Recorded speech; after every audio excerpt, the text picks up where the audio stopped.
खींच लेंगे ऊपर।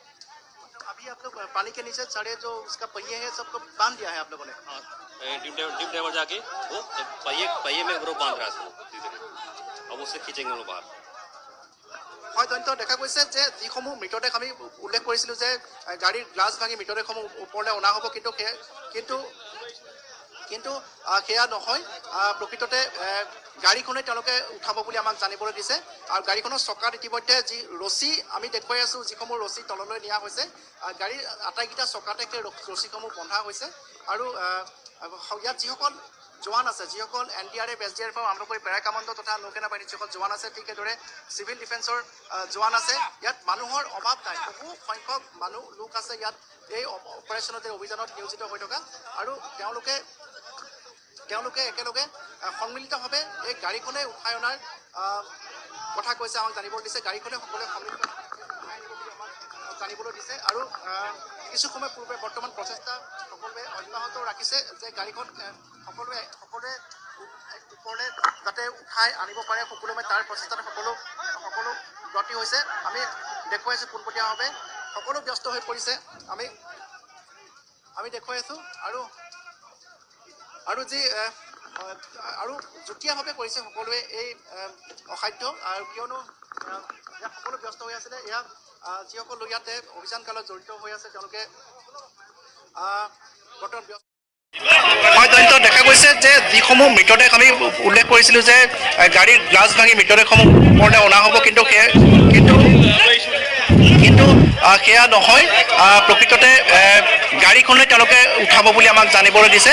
আৰু গাড়ীখনৰ চকাত ইতিমধ্যে যি ৰছী আমি দেখুৱাই আছোঁ, যিসমূহ ৰছী তললৈ নিয়া হৈছে, গাড়ীৰ আটাইকেইটা চকাতে ৰছীসমূহ বন্ধা হৈছে। আৰু ইয়াত যিসকল জোৱান আছে, যিসকল NDRF SDRF আৰম্ভ কৰি পেৰা কামাণ্ডো তথা নৌসেনা বাহিনীৰ যিসকল জোৱান আছে, ঠিক সেইদৰে চিভিল ডিফেন্সৰ জোৱান আছে, ইয়াত মানুহৰ অভাৱ নাই। বহু সংখ্যক লোক আছে ইয়াত এই অপাৰেশ্যনত এই অভিযানত নিয়োজিত হৈ থকা। আৰু তেওঁলোকে একেলগে সন্মিলিতভাৱে এই গাড়ীখনে উঠাই অনাৰ কথা কৈছে, আমাক জানিবলৈ দিছে। গাড়ীখনে সকলোৱে সন্মিলিত উঠাই আনিব বুলি আমাক জানিবলৈ দিছে। আৰু কিছু সময় পূৰ্বে বৰ্তমান প্ৰচেষ্টা সকলোৱে অব্যাহত ৰাখিছে যে গাড়ীখন সকলোৱে ওপৰলৈ যাতে উঠাই আনিব পাৰে, সকলোৱে তাৰ প্ৰচেষ্টাত সকলো ব্ৰতী হৈছে। আমি দেখুৱাইছোঁ পোনপটীয়াভাৱে, সকলো ব্যস্ত হৈ পৰিছে। আমি দেখুৱাই আছোঁ। আৰু যি আৰু যুটীয়াভাৱে কৰিছে সকলোৱে এই অসাধ্য। আৰু কিয়নো ইয়াত সকলো ব্যস্ত হৈ আছিলে, ইয়াত যিসকল লোক ইয়াতে অভিযান কালত জড়িত হৈ আছে তেওঁলোকে বৰ্তমান ব্যস্ত হৈ পৰিছে।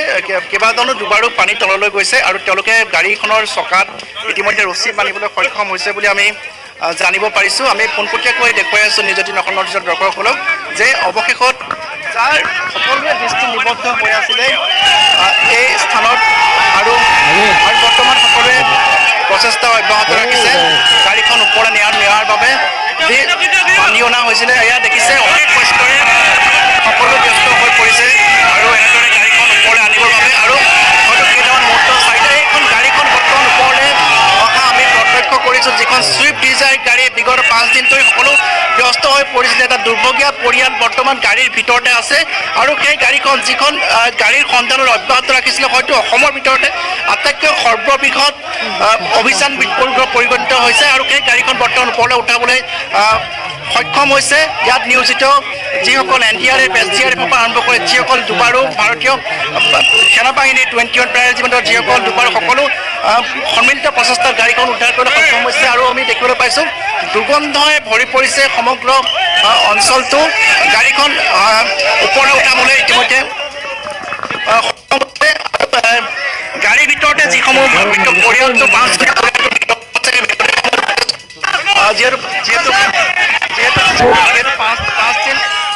যিহেতু 5 দিন হৈ গৈছে, গতিকে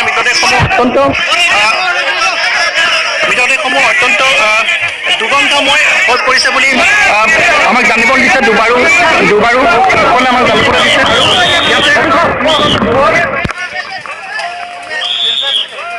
সকলোৱে হয় গৌতম আপুনি আমাক জনাই যাওক আৰু এই মুহূৰ্তত আমি দেখুৱাইছোঁ ফাৰ্ষ্ট ভিজুৱেল অভিশপ্ত বাহনখন অৱশেষত উদ্ধাৰ কৰা হ'ল 5 দিনীয়া প্ৰচেষ্টাৰ অন্তত এক বৃহৎ অভিযানৰ সফল পৰিসমাপ্তি বুলি এই মুহূৰ্তত ক'ব লাগিব এক শ্বাসৰুদ্ধকৰ পৰিস্থিতি অভিযান চলাই অৱশেষত অভিশপ্ত বাহনখনৰ অৱস্থিতিৰ উমান লাভ কৰাৰ পিছতে এক সফলতাৰে অভিযান চলাই